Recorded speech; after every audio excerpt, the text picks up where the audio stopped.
after we get started, if there's some dead air or whatever, I'll edit that part out. All right, cool. I haven't had dead air yet, so no pressure. That's Here we go. yeah. This podcast is proudly sponsored by Surf Prep Sanding. They're a family-owned and operated company specializing in sanders, abrasives, and dust extractors.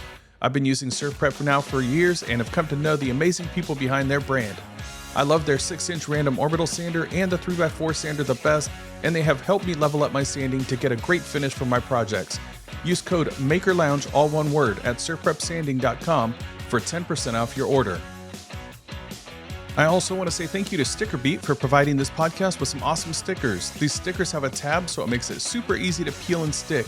If you don't want to annoy your maker friends, try stickerbeat.com and use the code MAKERLOUNGE, all one word.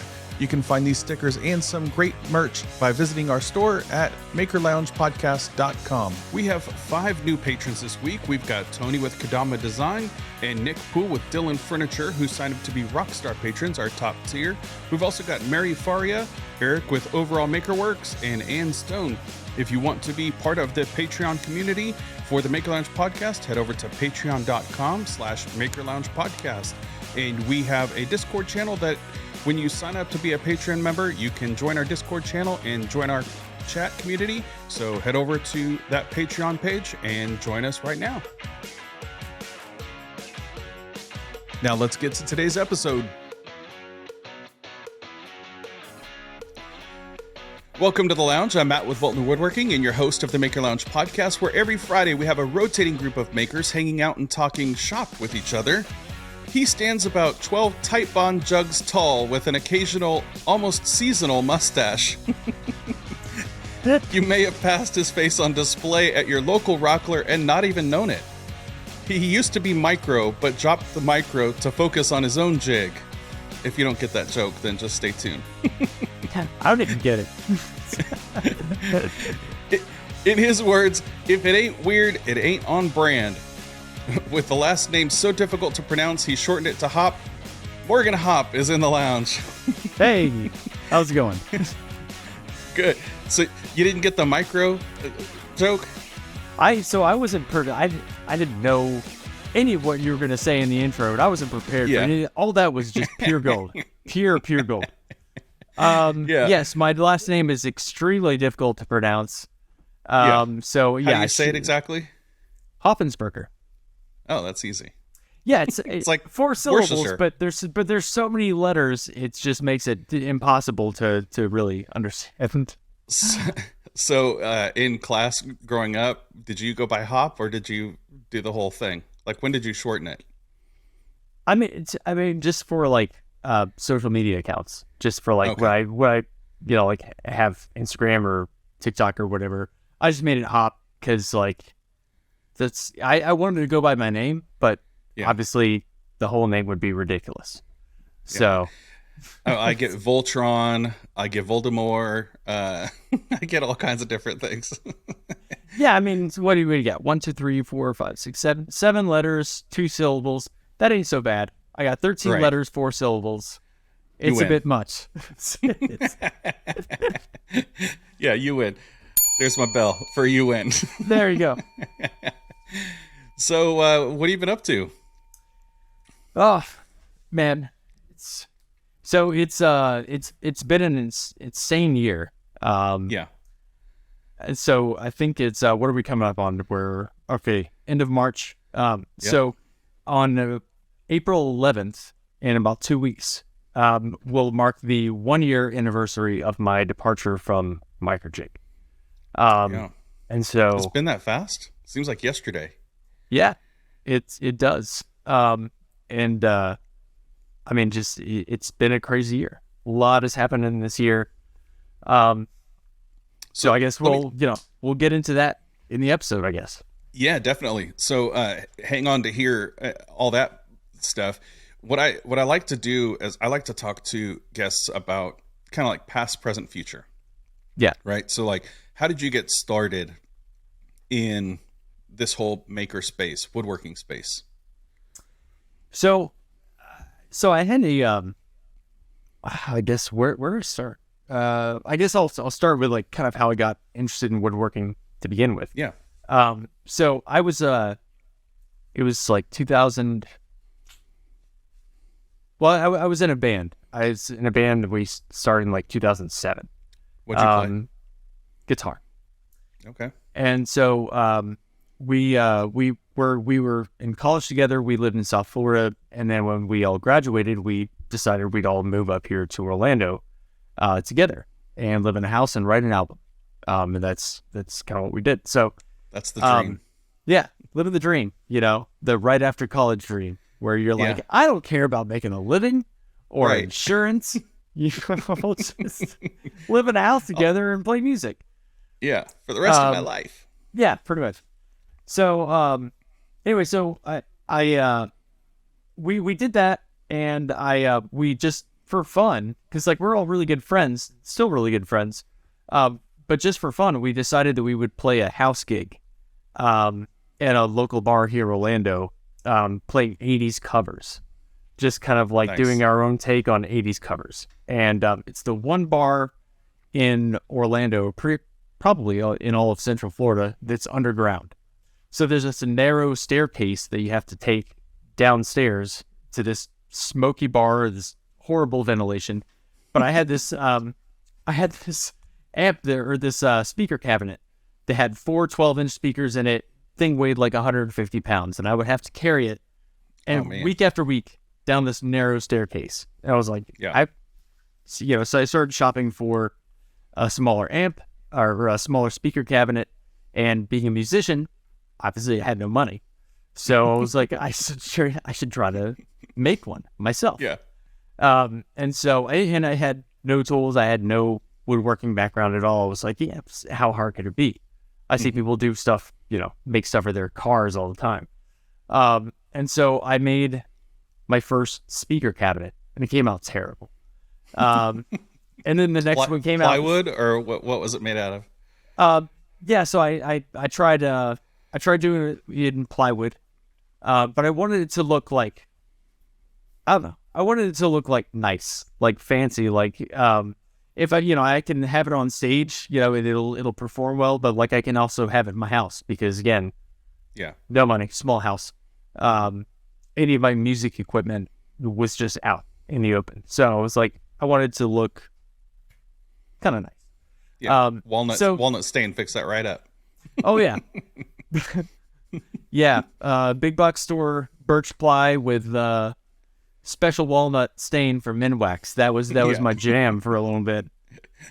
But anyway, so the first one came out terrible. The second one came out a little less terrible, and then I made like 4 or 5 until I was actually happy with it, and then people started like asking me. I started putting it on social media. People asking me if they could buy one. And then from there, there's not a huge market for that. So people started asking like, hey, can you build this? And it's like, people had a bunch of furniture requests. And I'd never built furniture before, but of course the answer was always yes. I'll figure it out. And so then, I started kind of learning how to build furniture. And then that's where the furniture business came from, was trying to build a speaker cabinet for my guitar. Nice. Yeah, I think that's how a lot of people get started, is like out of necessity. Yeah. And then find that kind of that passion. And then you're like, oh, I think I could. And then you start making things that now you have to make it because you're building up a clientele. Yeah. Yeah. And that was weird. Like the speaker cabinet thing, obviously like most speaker cabinets, you see are just they're made out of either plywood or MDF, and they're wrapped in that textured vinyl Tolex. Right. And that's pretty much all you got. So like I was making stuff out of like hardwoods and making them, look really like fancy. Turns out there's not a huge market for that, and people aren't willing to pay the premium to have that for something that they're going to be touring with, or just, it's just going to get beat up on the road. So yeah, it kind of, that naturally transitioned to furniture. But right. Yeah, I mean, I'm thankful for this. That's what got me into it. Hard to sell those on MySpace. My bread and butter was LiveJournal. Oh, live journal. Okay. Yeah. Oh man. Yeah. Quite the kind of evolution of projects. And then you started. So you were posting these things on social media and getting a little bit of traction, and word of mouth type of thing. Yeah, pretty much. Like, so I mean, at the time, I wasn't even aware of a that would have been around 2012, and I wasn't even aware of a woodworking / maker community on social media. I wasn't very active on social media. Still not very. It's a tough world out there. Yeah, I mean, it's like better things to do, but you know, I just I wasn't even very aware. So like, but I was proud of what I was making, so I put it up there, and I just kind of got like a following that way. And then my wife and we decided that we wanted to try to start a family, and the business was cool, but it was inconsistent. So like, I'd have like a really good month, and then the next month be like, eh. Right. And starting a family, that wasn't conducive to that whole that goal. So I started looking for a quote unquote a real job, and I'm a real boy. Yeah, I'm a really So I started looking in the woodworking space. Just I fell in love with it, and I wanted to stay in that space in some capacity. And I saw a job posting from Microjig, and I'd already owned and used Microjig products for a few years, and I just figured it was like just like a local rep or something that needed like an assistant. I didn't realize that they were local, but they're actually based locally here where I live. Nice. And so I submitted an application, but it was for this like executive operations executive level position. And so we did like a phone interview, and we agreed at the time that I was not the right person for that job. And then, but they said, we'll keep your resume on file, and if if anything ever comes up, we'll give you a call, which usually just means, see you never. Thank you. Thanks a lot, but we'll call you. Yeah. And so that was how I took it, and that was the last I thought about it. And then a year and a half later, I was working in a cabinet shop, which was a dookie job. What were you doing? Were you working like in a cabinet line or? Yeah, so it was a cabinet and millwork shops. I mean, there was a lot of cabinetry, but some kind of unique stuff, and some kind of architectural woodworking. So it's some of it was interesting, but I was a lead builder there.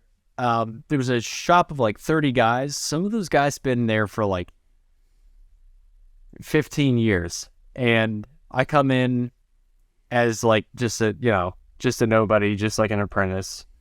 And within 6 months, they gave me my own bench and put me in charge of like a quarter of the floor.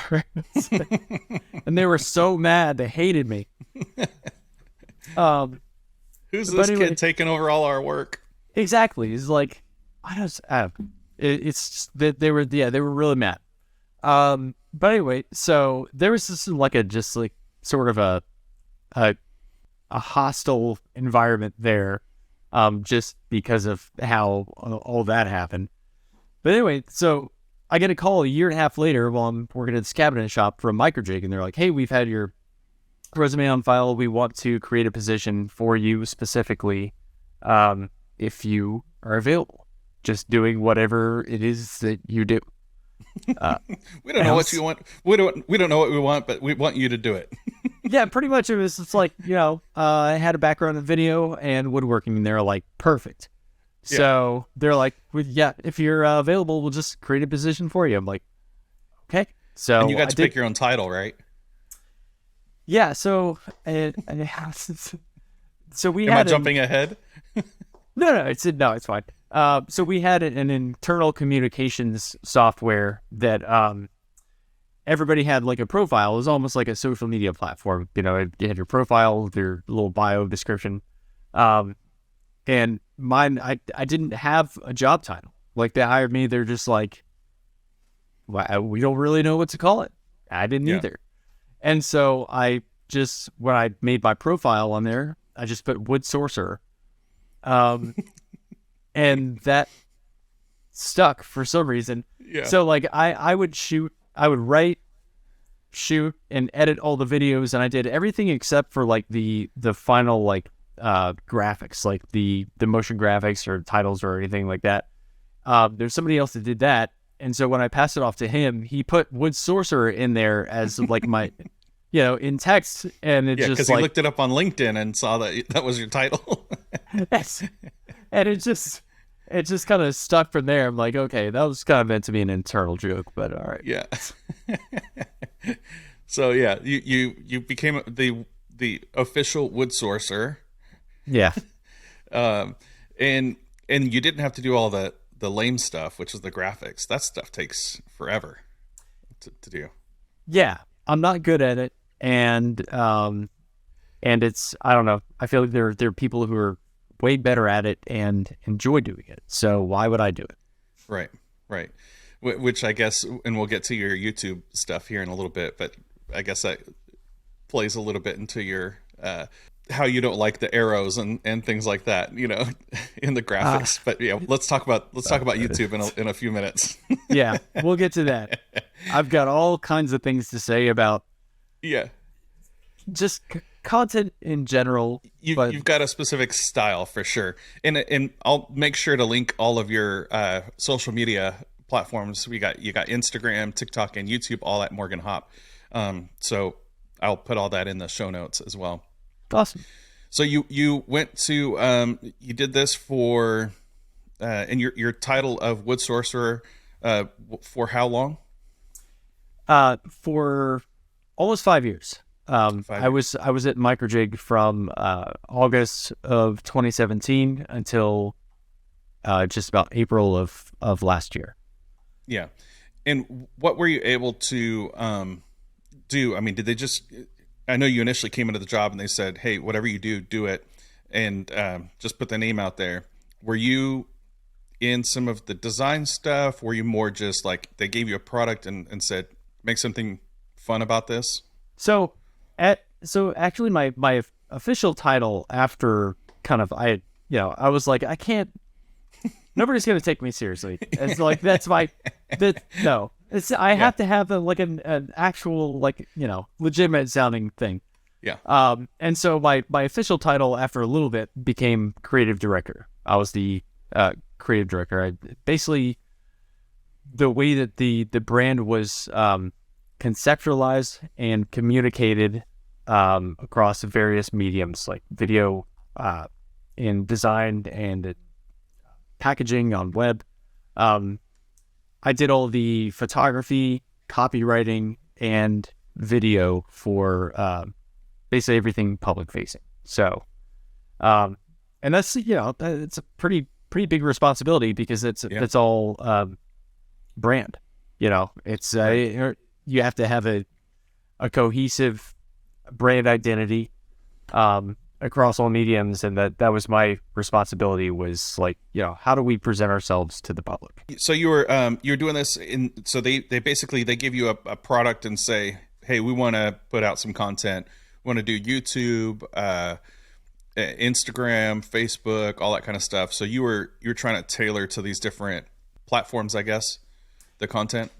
Yeah. So, and it wasn't even necessarily just content. I also, there was a decent R&D responsibility as part of my job. So like the guy who founded Microjig and invents all the products, he's actually the guy who hired me. Mm-hmm. And so he would come up with these ideas and he would prototype something. He's got this crazy nice 3D printer there at the office, and so he would 3D print something, explain to me how it works, and just say go nuts, test it, use it, find its weak points, figure out how it can be better.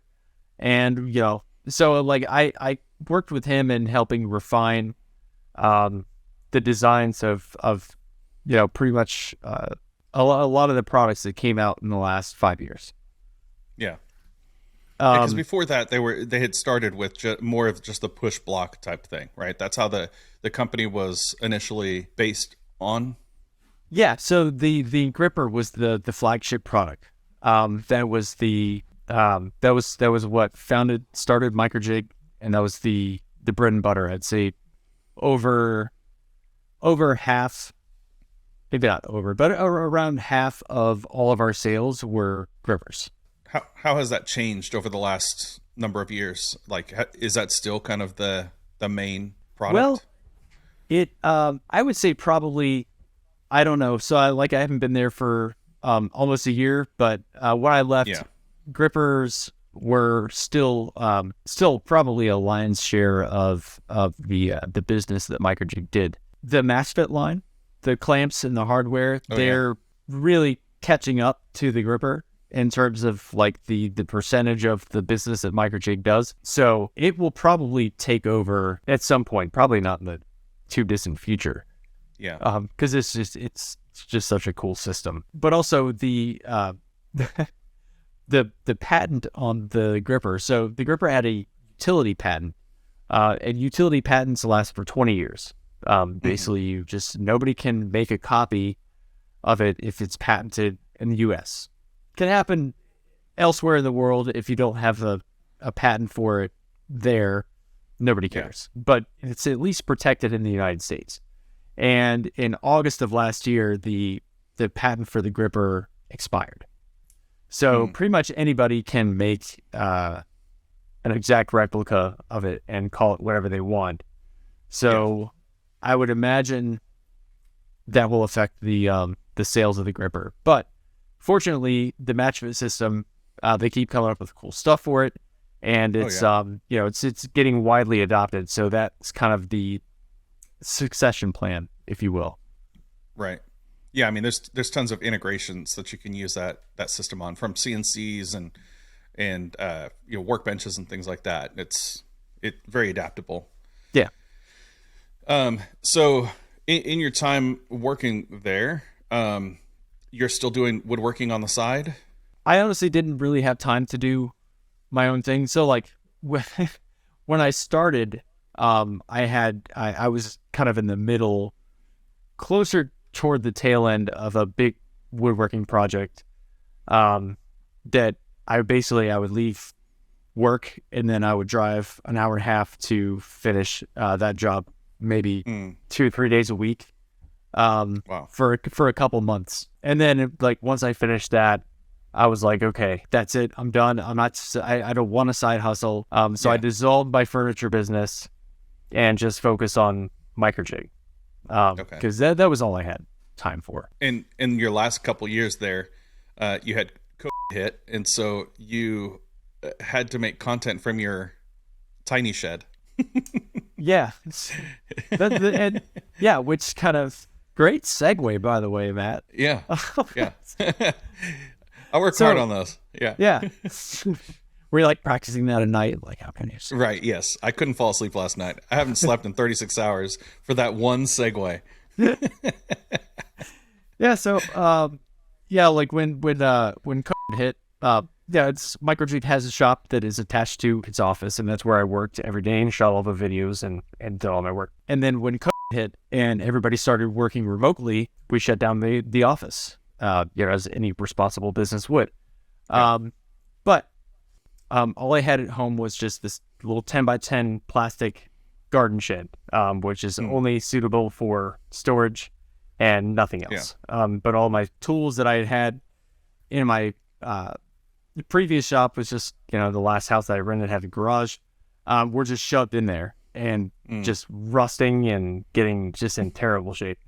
But so just to keep myself employed, I said, I pitched the idea to my boss. I said, hey, I have this idea. I have the tools to continue, making content, but, obviously the setting is going to be a little bit different. So instead of just having this weird transition of okay, he was in this nice shop and now he's in this weird little dungeon, let's make content. So I'll spend this next couple months making daily content about building out this tiny shed into a shop that I can actually work in and build projects in, because a lot of people were in the same situation. A lot of people were displaced and now stuck at home. And if they at any point had an interest in woodworking, or that was their hobby, that's kind of, that would give them kind of the inspiration. Great segue for them. Yeah. Yeah, kind of give them the inspiration to dive back into it and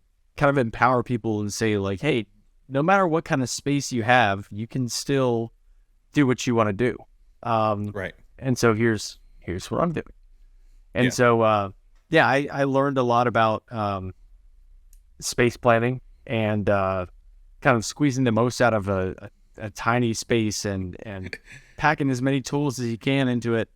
To be able like to, your workbench. Yeah. So my rolling, I had this tool cart that I rolled in and out of the shed. But I was able to build pretty much really anything that I really wanted to do.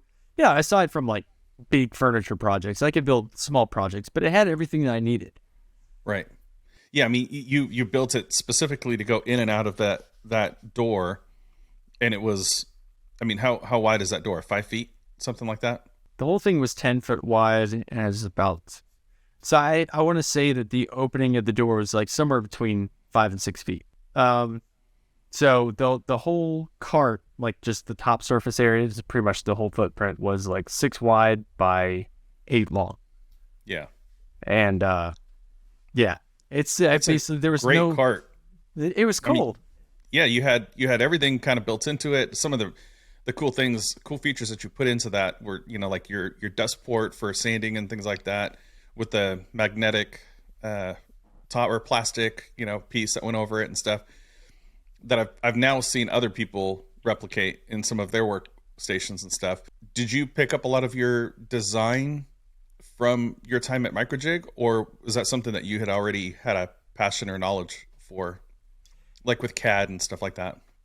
Oh, no. Or SketchUp? So I had never done any sort of 3D modeling. I had no idea, but because of what was expected of me in terms of R&D at Microjig, and they didn't say it like, hey, you got to learn how to do this, but because I wanted to kind of make myself more valuable as an employee, I was like, I'll teach myself 3D modeling. And so, I can take the designs that Henry's got, invents all the stuff.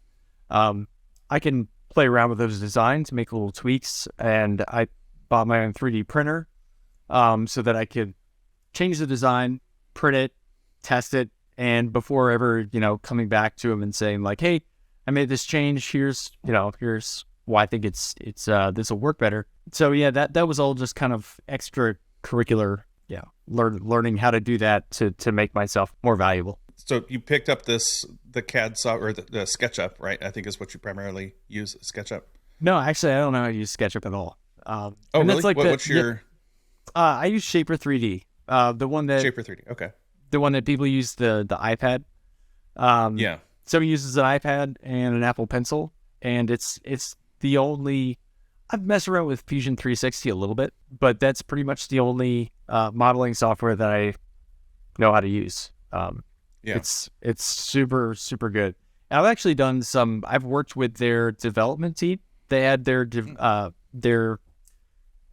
programmers, their developers reach out to me and ask me for feedback, like what features can we add, which ones can we, like, what can we change.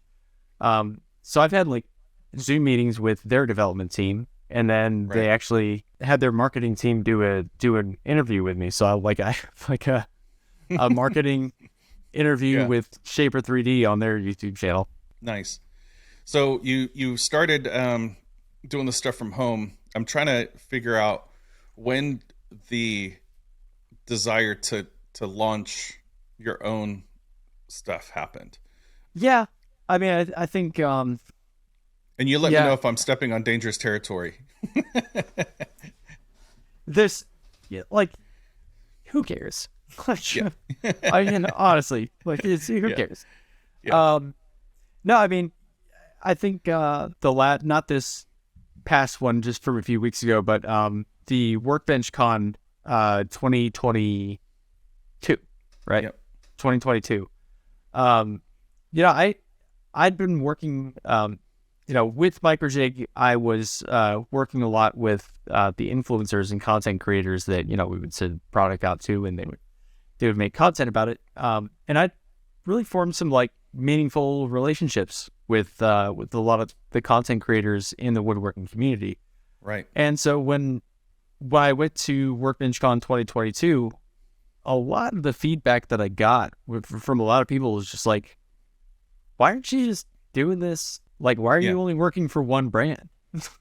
You could do this. You and I met at IWF, I think that year, early in the year, I think, right? Yeah. And we met there, and then we met each other at Workbench, or saw each other again at WorkbenchCon.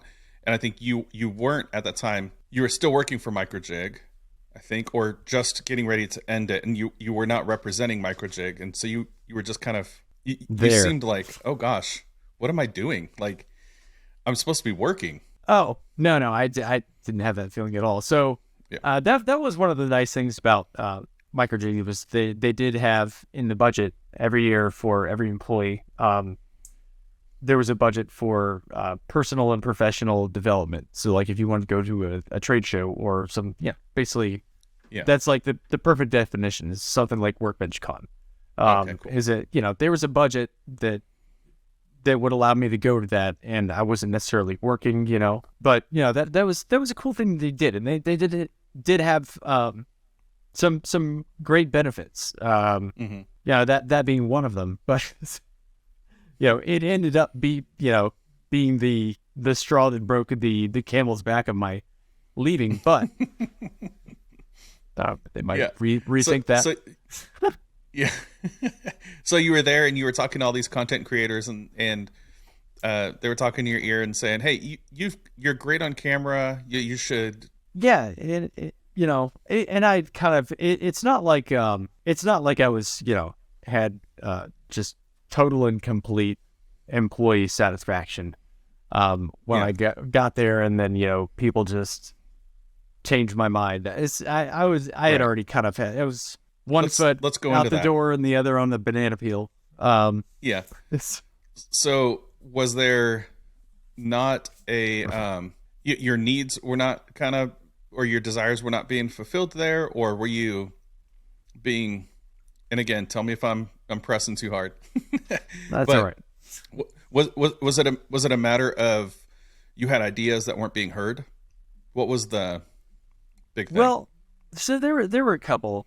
There were a couple things. So like I said, when I got hired by Henry, the guy who founded MicroJig and is designed and invented everything that MicroJig has. It's his the CEO. So he hired me, but then progressively over time, I started reporting more and more to the CEO, and rather than a content creation and R&D type role, my role started kind of morphing into a sales type role, which I have no interest in. I'm not a salesperson.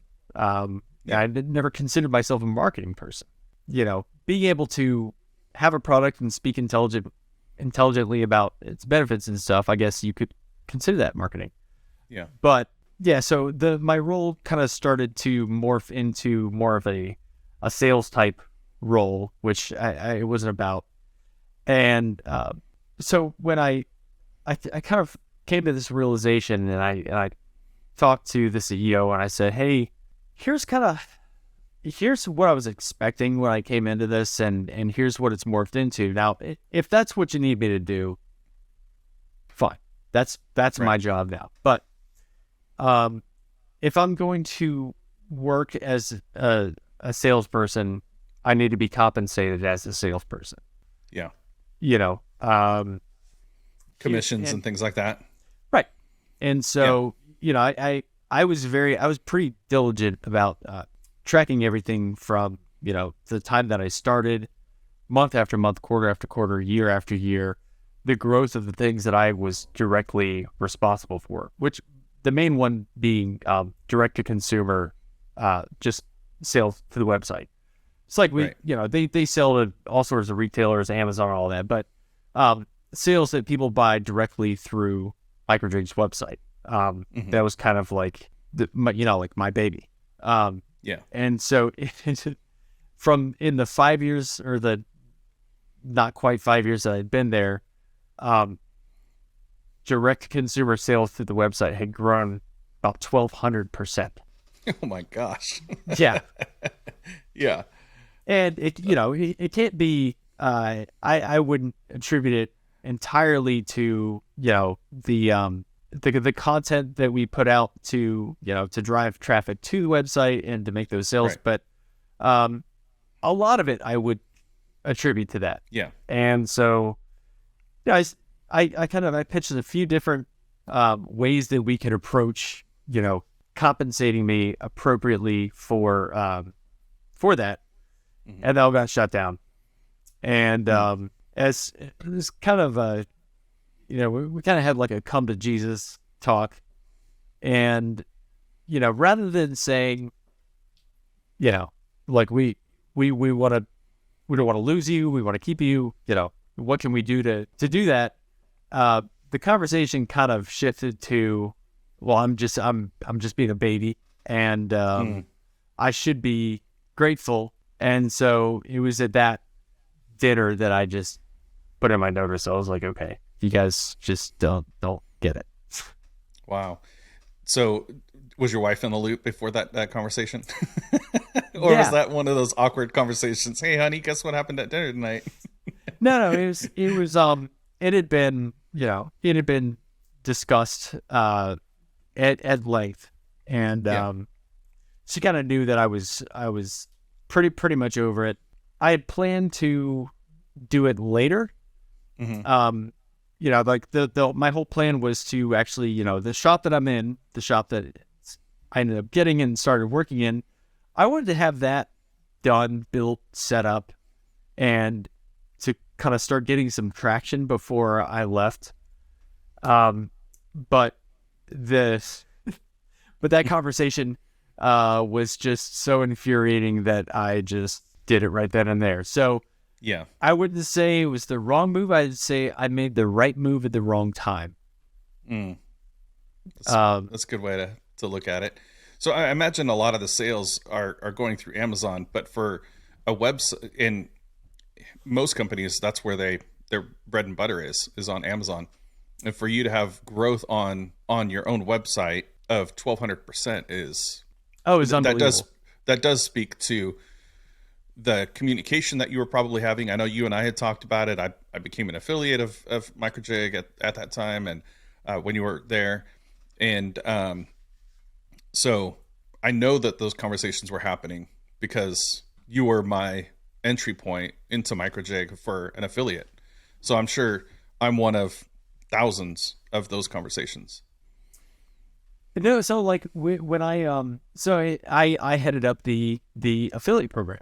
I think that was one of those things that like we wanted to have that too. We wanted a majority of our business to be direct to consumer through our website sales. Right. And we'd still keep Amazon, we'd still have our brick and mortar dealers, but we wanted the bulk of our business to be direct to consumer. I was like, okay, so how do we do that? And the idea of a affiliate program came up. I was like, that's a great idea. And so like, okay, there's tons of different affiliate programs that you can do out there. How are we going to get people interested in signing up for yet another affiliate program? Right. And it was like, okay, offer a very generous percentage. Right. Because even offering affiliates a very generous percentage, it's still only half of the margin cut that we would get if we sold it through Amazon. Right. So giving an affiliate a 20% commission on a sale, we're still making more money than selling it to Amazon to resell it, at a 40% loss. So yeah, they kill you. Yeah, and so that was kind of like, I didn't want it to be, it's kind of a new model, so I didn't want it to be oversaturated. And so I only invited, handpicked 50 people to invite, to launch that program. And I don't know, how many people are on there now, if it's grown or if it's even being managed or monitored. But, when I launched it, I wanted it to be a handpicked group of 50 people. Which I think that's a good way to go. I'm affiliate of so many different things, some that I just don't even promote. But if somebody asks me about something in my shop, I will pass them a link. But out of the, I don't know, maybe 10 different affiliates programs that I'm part of, I've got checks from maybe 3 of them. So a lot of affiliate programs don't do well. And so though I think the way that you kicked that program off was it was a good, cost of entry, and it gets people excited about the product, and which they should already be excited about the product if they're becoming an affiliate. But it was a good program. To be honest, I don't know if I am an affiliate, but I haven't checked my account lately. I actually am. I was like, couldn't be when I was an employee, but when I left, I was like, I have all these microjig products, and I still stand by them. I still use them. I think they're great products, and so anything that I put out there, I'll use an affiliate link. And I just got like a $25 payment from them, a couple of weeks ago. Yeah, which is cool, but like it's not like affiliate. I know that's kind of one of those things that kind of snowballs, builds over time, but like I don't rely on affiliate sales or affiliate commissions for income at all. I don't rely on, I don't know, I've taken kind of a different approach than a lot of content creators in terms of like how I'm actually going to make a living doing this. A lot of content creators, kind of their goal is to get build a following, just get more and more followers so that they can command a higher price for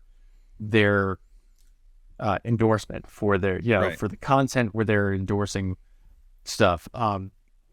And when I was working with microjig and I was working with influencers, that was when I started doing that. That was my idea. Was like, the conventional wisdom is that the more followers a person has, the more influential they are. You send somebody something, or you pay them something to make a video or anything about your product, and their followers are gonna go and buy it, and you get a good return. That's conventional wisdom. What I found is that's not true at all. So the more followers someone has, the lower their engagement rate. So there's like a, it's like a graph, and there's a point where it crosses where like the more followers somebody has, their engagement rate just plummets. Right. And so we paid I arranged and organized a project with a very high level influencer. I don't even know if you'd call her an influencer anymore. She's just like beyond that. But we paid her a good amount of money to make a video using our products to make a project. And the project came out awesome. And the video was great too. Everything about the content and everything about it was great. And so I thought, man, this is gonna be, people are gonna love this. Yeah. And it didn't perform at all. I mean, nothing. I mean, like there was it came off as a commercial, or was it more? No, it was all like very very organic. Just like people don't like to be advertised to. Right. And I'll skip to the next thing where I feel like I'm being pitched to or advertised to. And this felt, very natural. It's like the content was awesome, but it just didn't convert into anything that you could consider a good investment. Yeah. So, and me personally, I don't have a very big following on any of my social accounts or anything like that.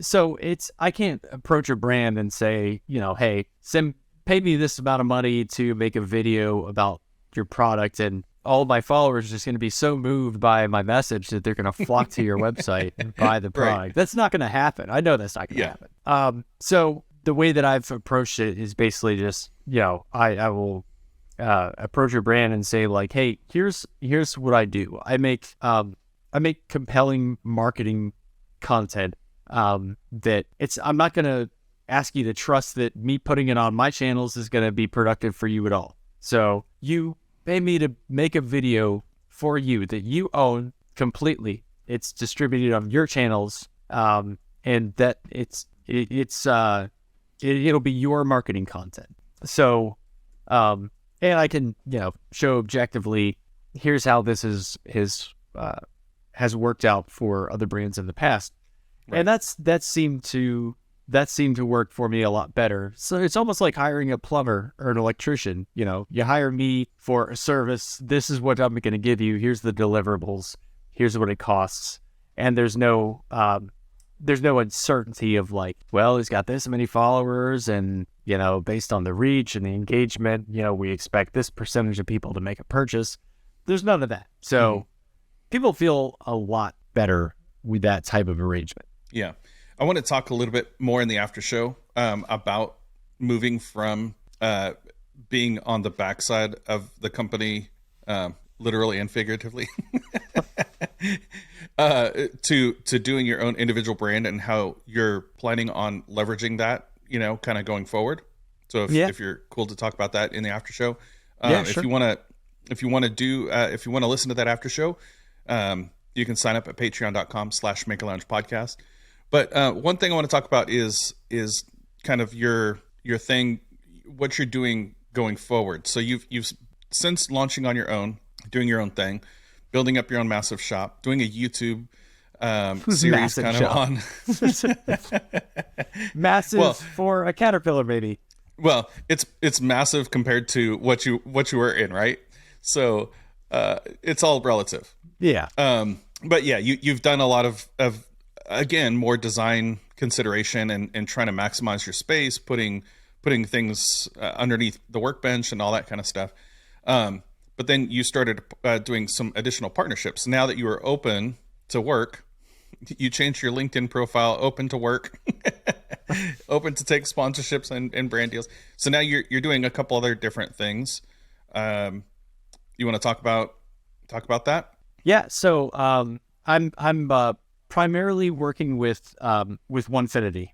Onefinity, I mean, has just been unbelievable, and gracious and generous, and bringing me on and allowing me to, I called them right before I left Microgen, and I just said, hey, I'm about to do this. Do you guys need some work?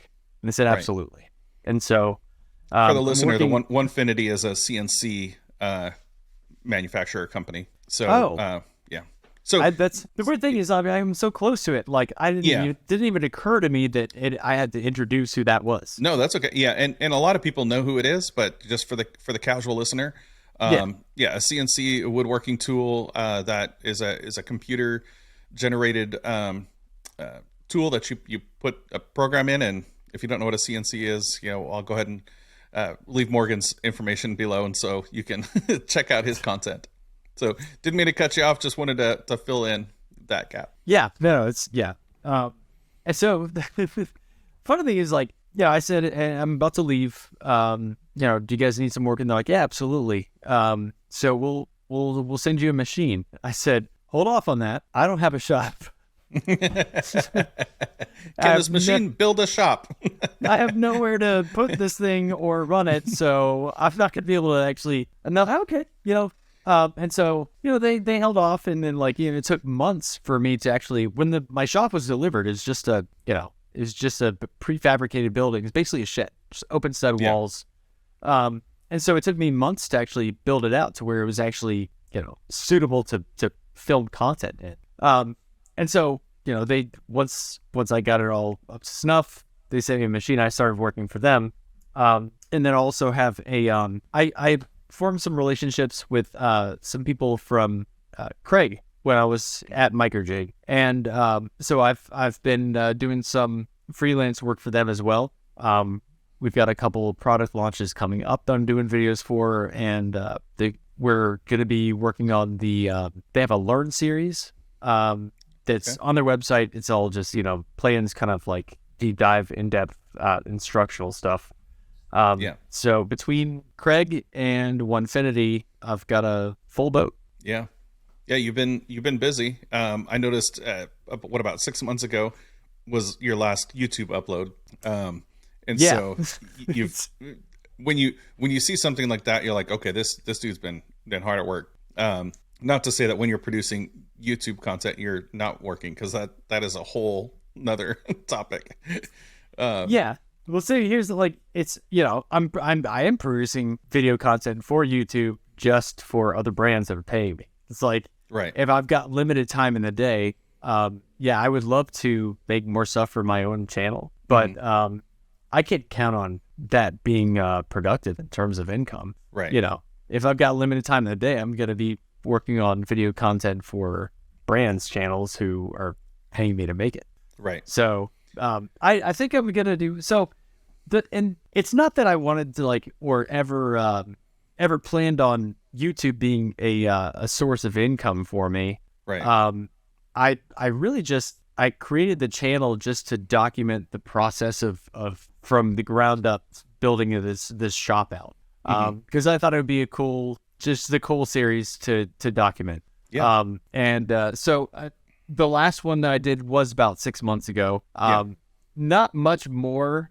Well, it's actually a decent amount more has happened since that last one, but I think I'm just going to cap it off. I'm just going to shoot one more final thing, just like a shop tour, like, hey, this is the last one, here's what I did, right. And here's the tour, here's how I have it set up. And well, I appreciate your style, and I think for your own individual channel, not having to represent a brand directly, you had a lot more latitude to do your own flair.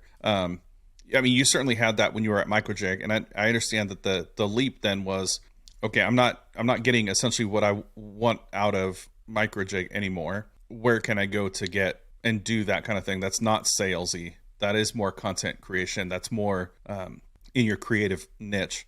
But hopefully you'll continue doing some of those videos, because I always enjoy the funny videos like that. The type, and you'll still do that, I'm sure, on your Instagram and stuff, but like the Titebond skincare, or your negotiating practices type videos. It's, that's just, I know, I have a pretty good idea of, what I'm going to be able to rely on in terms of income. And it's not my own YouTube channel. It's not my own, I'm not a crazy skilled anything. My woodworking, I'm a decent woodworker, but nobody's gonna just be so overwhelmed by my level of skill and prowess at presentation that I'm gonna start making money from YouTube. Yeah. So anything that I do content wise, I'm just having fun with. Yeah. Well, like I said in the intro, and used your words, but if it ain't weird, if it ain't on brand, right? That was kind of your your thing. Yeah. Weird. But that's what brings people to your content, to your channel. And, when I saw you on Microjig, you still get some of that. You still get, Morgan Hop as you are, but you're also having to represent a brand. And, with Onefinity, and Onefinity probably has a little bit more latitude for you to be more weird than Craig. And they, and they're super so I'll send them a first draft of a video, and I'll do or say something that I'm just man, this is probably too weird for branded content, but I'll just send it over, see what they say. Yeah. And they surprised me. They're like, yeah, that's great. I'm like, that's pretty weird. Did you catch that part? And they're like, yeah, we got it. It's great. I'm like, the cool thing about Onefinity is it's such a young brand. It hasn't been around for that long. So there's not a long established brand identity that has to be adhered to. We're creating the brand identity as we go, right? And eventually, at some point, that brand voice, that brand identity will be established. And for the time being, it's fun and maybe a little weird, but people are enjoying it. So Geico, Geico is like one of the hugest car insurers, but like their commercials are weird. Yeah, definitely. But people do them, like your brain can be whatever you want. And it's, if it's informative and useful, but memorable, I think that's all good content really has to be. Yeah. Well, I think people have been able to kind of capture who you are in this episode so far, but we do like to play a little game on this podcast. Oh boy. And so the game, and I didn't even let you know we're going to do this, but from time to time we like to play a game when I'm doing one-on-ones called Rapid Fire. And this is just first thing that comes. Yeah, I don't have any sound effects for that one, but this is just like first thing that comes to your mind, and it gets people to know a little bit more about you and decide if they want to follow you or not. I can tell you right now, you probably don't want to follow me. I disagree with that. All right, so this is a game called Rapid Fire. I'll say something, and you just kind of say the first thing that pops to your mind. It's a quick game. All right. Okay. Do you have a hidden talent? I can light my farts on fire. Ooh, okay. That is something you definitely want to keep hidden. That's what you said, hidden. Like it's not something I do publicly. Right? Yeah. When did you first discover this talent? Probably middle school. I'll be expecting a video here soon. Oh man. This is tough. This is Can a tough change game. my answer? Yeah, you want to change your answer? No, Let's I do can't this think again. of anything else. Oh. Remember, there's always the edit button. You tell me later. All right, you want to do it again? No, I can't. Honestly, I can't think of anything else. All right. But that's the whole point of Rapid Fire. That was the first thing that came to mind. The first thing. Yep. Exactly. So then, in. All right, here we go. Sci-fi or rom-com? You can only pick one. Sci-fi. Well, if you weren't, depends. Depends on the. Are we on a date? You and me, are we on a date? Yeah, we're going on a date, and you've just shown me you've just shown me your hidden talent. Then rom-com to make up for it.